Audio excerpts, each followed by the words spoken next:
शेतकरी मित्रांनो, मी अमित भोसले पाटील. आज आलो आपण बामणी, तालुका निलंगा, जिल्हा लातूर. तुमचं नाव काय? बद्रीनाथ तुकाराम जाधव. बद्रीनाथ तुकाराम जाधव यांना आपण कोथिंबीरचं बियाणं दिलं होतं. कशी वाटली क्वालिटी बियाण्याची? क्वालिटी नंबर 1 आहे. नंबर 1 आहे. उगम क्षमता 100% उगम क्षमता, पालेदार माल आहे. आणि मार्गदर्शन आपलं योग्य मार्गदर्शन वेळोवेळी आहे. वेळोवेळी स्टेप बाय स्टेप मार्गदर्शन. आणि हा आहे प्लॉट. तुम्ही स्वतः प्लॉट बघू शकता. कोथिंबीरचा पूर्ण हिरवागार प्लॉट आहे. आणि उगम क्षमता 100%. उगम क्षमता दाखवा 100%.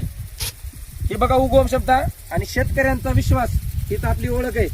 शेतकऱ्याला आपण बियाणं देऊन वाऱ्यावर सोडत नसतो, तर शेतकऱ्यांना बियाणं खात्रीशीर आणि मार्गदर्शन चांगलं, फवारणी नियोजन, खत व्यवस्थापन आणि पूर्ण मार्गदर्शन आपण शेतकऱ्याला देत असतो. त्यामुळे शेतकऱ्यांचा विश्वास आहे, आमची ओळख आहे. क्वालिटी चांगली तर वाटली की 100%. कुठल्याही मार्केटला घेऊन जाई कोथिंबीर सगळ्यात जास्त इथनं विक्री होण्याची आम्ही गॅरंटी देत असतो. पूर्ण हिरवीगार आणि पालेदार कोथिंबीर. आणि इथून पुढे पण चांगले भाव राहतील. तर लवकर